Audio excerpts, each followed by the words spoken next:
নমস্কার বন্ধুরা, মিষ্টি অ্যান্ড মমস কিচেন চ্যানেলে আপনাদের সবাইকে স্বাগত জানাই। তো আজকে আমি ডুমুরের একটা রেসিপি শেয়ার করব। তার জন্য এই যে দেখতেই পাচ্ছেন, একটা জেঠিমা হচ্ছে গাছের থেকে একদম টাটকা ডুমুর পেড়ে দিয়েছে, আর এটাকে মা কেটেও নিচ্ছে। তো সেই রেসিপিটাই আজকে আপনাদের সাথে শেয়ার করব। তো চলুন দেখে নেওয়া যাক আজকের রেসিপিটা। পুরো রেসিপিটা দেখবেন, আশা করি আপনাদের খুব ভালো লাগবে। কারণ এই ডুমুর আজকালকার মানে অনেকেই এখন খান না, এটা কাটার ঝামেলার জন্য।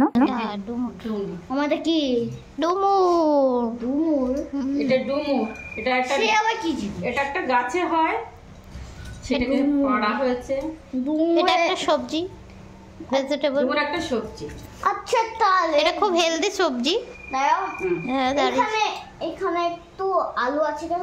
এই যে ডুমুরটা দেখো, এই দানাটা এরকম সাইড থেকে কাটলে দানাটা আর হচ্ছে দানাটা তরকারির মধ্যে যাবে না, সুন্দর দানাটা বেরিয়ে গেল। আর আচ্ছা তার একটা খেতে কথা টেস্টি হলো, হবে। হ্যাঁ, একটা কথা হলো, বলো।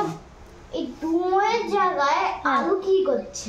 ও ডুমুরের জায়গায় আলুটা, হ্যাঁ আচ্ছা আলুটা ডুমুরের দেবো, ওই জন্য কেটে রেখে দিয়েছি। এই যে ডুমুরটা কেটে নিয়েছি, দেখো ডুমুরের মধ্যে আর দানা নেই। ডুমুরের মধ্যে আর দাঁড়ালো না, দেখি ডুমুরের মধ্যে দেখো না, দেখাও একটু। দেখো এর মধ্যে আর কোনো দানা নেই। তাহলে হচ্ছে হ্যাঁ, একটু জল এই দিয়েছো দেখো, কেন? এই দানাগুলো সব এইখানে। ডুমুর তারপর ওই আলু। জল দিয়েছি, এর মধ্যে প্রচুর কষ থাকে ওই জন্য। আচ্ছা দিয়া, আর এই আলুটা ছাড়ানো আছে। ও দিয়া, হ্যাঁ বলো, এটা কি হচ্ছে ডুমুর দিয়ে? ডুমুর আলু দিয়ে একটা টেস্টি হেলদি তরকারি হবে। তখন আচ্ছা এইবারে ডুমুরের মধ্যে একটু আলুও দিয়ে দিতে হবে, যেন আলুটা মানে এবার আলু ডুমুর খেলে এটা কিন্তু আয়রন থাকে, গায়ে রক্ত হয়, খুব ভালো যাদের। আচ্ছা আগে তো আমি কথাটা শেষ করতে দেবে। আচ্ছা। মানে হচ্ছে দুটো আলু কেটে মানে জলে দিতে হবে ডুমুরের সাথে, তাই তো? হ্যাঁ, এই আলুটা কেটে দিলাম। এবার ডুমুর আলুটাকে একটু ভাপিয়ে নেব, ভাটিয়ে নিতে হবে। দেওয়া হয়ে গেল। আর একটু ভালো করে ধুতে হবে। ধুতে হবে মানে হাত ঢুকিয়ে বের করতে হবে, হাত ঢুকিয়ে বের করতে হবে, তারপরে ভাপিয়ে তারপরে এটা রান্না হবে। তারপরে তো রান্না হবে, ঠিক আছে, তাই তো? এবারে ধুয়ে নিয়ে আসি। ধুয়ে নিয়ে আস।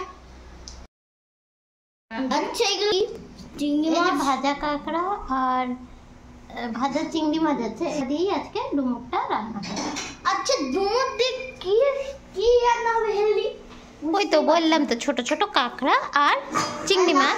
হেলদি মানে তোমরা যে এটা বানাচ্ছ, হ্যাঁ, সেটা বলতে বলতে একটু আগে বললে এটা একটু হেলদি হবে। হ্যাঁ, কারণ যাদের অ্যানিমিয়া আছে তাদের পক্ষে বা অন্যান্য রোগীদের পক্ষে বা বাচ্চাদের পক্ষে এই ডুমুর খাওয়াটা খুব হেলদি।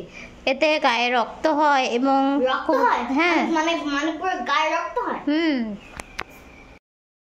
এই যে ডুমুরটা, ভাপাতে হচ্ছে? হ্যাঁ এটা ভাপাতে হচ্ছে। ডুমুরটা ভালো করে ধুয়ে নেওয়া হয়েছে পরিষ্কার করে।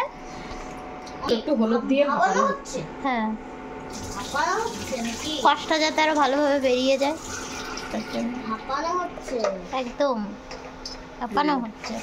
আবার কি দিচ্ছে? যে আবার আরো আছে? ওই এখন একটু বেশি ছিল, সেটাকে আরো দিয়ে দিলাম। ডুমুর অনেক হয়ে গেল। এটা কি হয়ে গেছে? এবারে এই জলটা ডুমুরটা এখানে সেদ্ধ ঢেলে হয়ে গেছে। সেদ্ধ হয়ে গেছে? এবার এখানে দেওয়া হচ্ছে।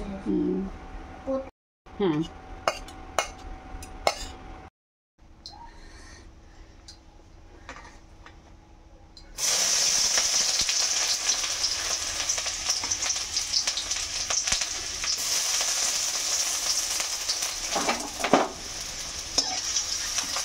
তেলের মধ্যে পেঁয়াজটা দিয়ে একটু নেড়ে চেড়ে নিয়ে তারপরে দিয়ে দেওয়া হলো কেটে রাখা টমেটো।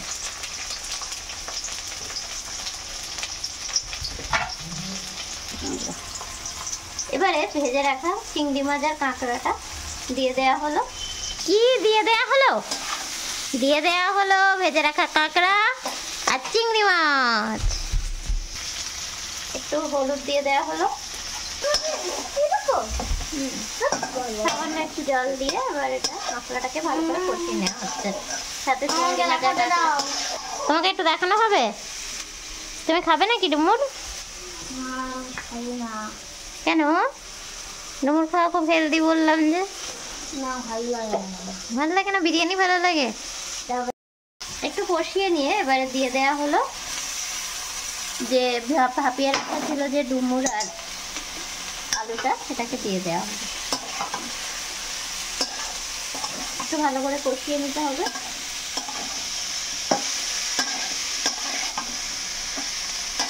এবারে দিয়ে দেওয়া হচ্ছে একটু ধনে গুঁড়ো, একটু লঙ্কার গুঁড়ো, একটু জিরে গুঁড়ো, স্বাদ অনুযায়ী লবণ। এবারে সব কিছুকে দিয়ে খুব ভালো করে কষিয়ে নিতে হবে।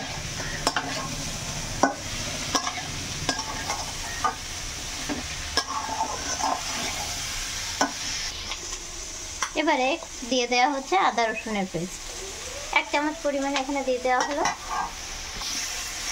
এটাকে দিয়েও একটু মিক্স করে নেওয়া হচ্ছে। দিয়ে দেওয়া হচ্ছে অল্প একটু জল, খুব সামান্য জল দেওয়া হলো। দিয়ে একটু কষিয়ে নিয়ে ঢাকা দিতে হবে।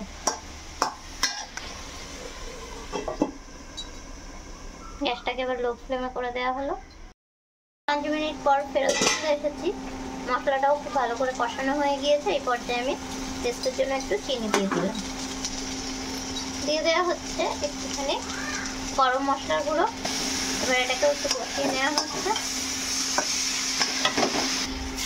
এবারে একটু গরম জল অ্যাড করে দেওয়া হলো। একটু ভালো করে নাড়াচাড়া করে নিয়ে আবারও একটু ঢাকা দিয়ে রাখবো। 5 মিনিটের জন্য এবার ঢাকা দিয়ে দেওয়া হলো।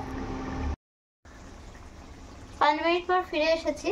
দেখুন তরকারিটা কিন্তু অনেকটাই হয়ে গেছে। এটা চাইলে আপনারা একটু শুকনো শুকনো, মানে আরো একটু শুকনো শুকনো করতেই পারেন, তবে আমি হালকা একটু গ্রেভি রাখলাম।